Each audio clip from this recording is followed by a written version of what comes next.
जरूरी है। नमस्कार, एमएनएस न्यूज लाइव में आप सभी का स्वागत है। मैं हूं आपके साथ आंचल। तो आइए देखते हैं देश और दुनिया की तमाम बड़ी खबरें। आइए डालते एक नजर हेडलाइंस पर। युद्ध के बीच ईंधन क्यों जुटा रहा है हमास? इजरायली सेना के दावे से और बढ़ सकती है जंग। यूएन महासचिव के बयान से भड़का इजराइल। एंटोनियो गुटेरेस ने मांगा इस्तीफा, कहा हमास का खात्मा जरूरी। शाहिद अफरीदी ने पाकिस्तान टीम पर जमकर निकाली भड़ास, बोले यह कोई गुलाम का बिस्तर नहीं है। आइए देखते हैं खबरें विस्तार से। युद्ध के बीच ईंधन क्यों जुटा रहा है हमास? इजरायली सेना के दावे से और बढ़ सकती है जंग। इजरायल रक्षा बल ने गाजा पट्टी की कुछ तस्वीरें जारी की है। आईडीएफ ने दावा किया है कि गाजा पट्टी में ईंधन ट्रैक मौजूद है। जिक्र करते हुए कहा है कि हमास इस क्षेत्र में काफी मात्रा में ईंधन का भंडारण कर रहा है।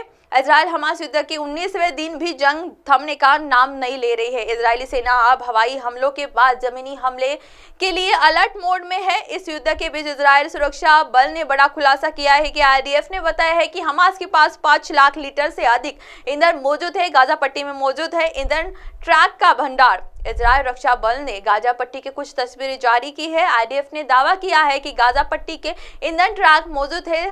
हमास इस क्षेत्र में काफी मात्रा में ईंधन का भंडारण कर रहा है।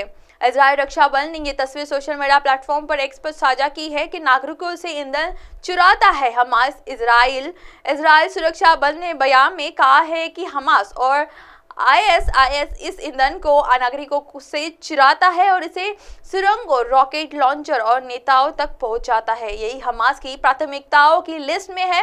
बयान में कहा गया है कि गाजा के निवासियों की शिकायतों के लिए इजरायल जिम्मेदार नहीं है। यहाँ सिनवार, मोहम्मद सिप और अन्य हमास, आईएसआईएस जैसे संगठनों ने गाजा को इस खाई में धकेला है। आइए बढ़ते हैं अगली खबर की ओर।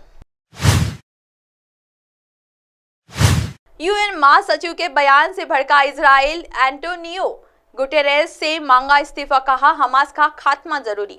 संयुक्त राष्ट्र महासचिव एंटोनियो गुटेरेस ने हमास के हमले को लेकर दिया बयान पर इजराइल ने नाराजगी जताई है। इजराइल ने एंटोनियो गुटेरेस ने बयान को लेकर उनसे इस्तीफे की मांग की है। संयुक्त राष्ट्र महासचिव ने कहा था कि हमास ने इजराइल पर हमला बेवजह नहीं किया है। इजराइल और हमास के बीच चल रहे युद्ध की गूंज संयुक्त राष्ट्र तक सुनाई दी रही है।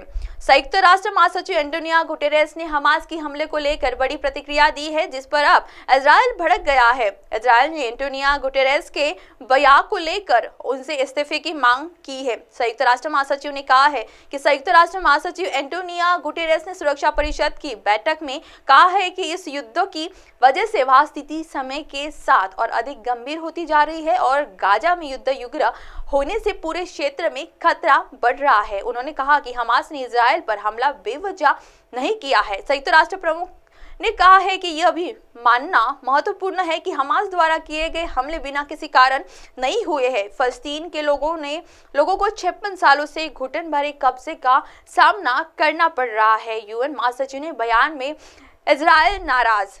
यूएन महासचिव के बयान से इजराइल नाराज। हालांकि उनके इस बयान से इजराइल नाराज हो गया है। इजराइल के विदेश मंत्री एली कोहेन ने संयुक्त राष्ट्र महासचिव के साथ अपनी मुलाकात को रद्द कर दिया है। उन्होंने संयुक्त राष्ट्र महासचिव पर आतंकवाद को बर्दाश्त करने और उचित ठहराने का आरोप लगाया है। आइए बढ़ते हैं अगली खबर की ओर। शाहिद अफरीदी ने पाकिस्तान टीम पर जमकर निकाली भड़ास, बोले यह कोई गुलाम का बिस्तर नहीं। बाबर आजम की टीम की वर्ल्ड कप 2023 में अफगानिस्तान के खिलाफ शिकस्त दिग्गज पाकिस्तानी क्रिकेटर्स को रास नहीं आ रही थी। पाकिस्तान के पूर्व कप्तान शाहिद अफरीदी ने बाबर आजम पर जमकर भड़ास निकाली है। अफरीदी ने कहा है कि बाबर आजम को कप्तान के रूप में ज्यादा आक्रामक होने की जरूरत है। उन्हें विरोधियों पर ज्यादा दबाव बनाना चाहिए। पाकिस्तान के पूर्व कप्तान शाहिद अफरीदी ने बाबर आजम की कप्तानी की जमकर आलोचना की है। पता हो कि चेन्नई में सोमवार को पाकिस्तान को वर्ल्ड कप 2023 के 22वें मैच में अफगानिस्तान के हाथों 8 विकेट की शिकस्त सहनी पड़ी थी। बता दें कि पाकिस्तान ने पहले बल्लेबाजी करने निर्धारित 50 ओवर से 7 विकेट खोकर 282 रन बनाए थे।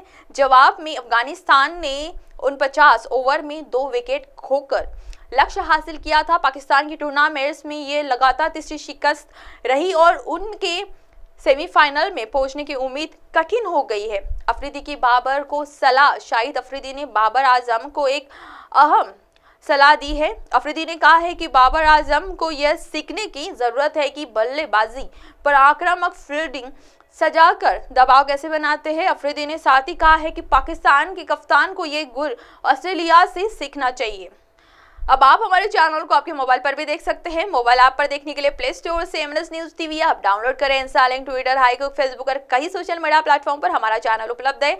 आप हमारे चैनल को लाइव भी देख सकते हैं www.mnsnewstv.com पर। फिलहाल वक्त हो चला दर्शकों ब्रेक का। ब्रेक से लौटने के बाद देखिएगा देश और दुनिया की तमाम बड़ी खबरें। बने रहिए एमएनएस न्यूज के साथ। नमस्कार।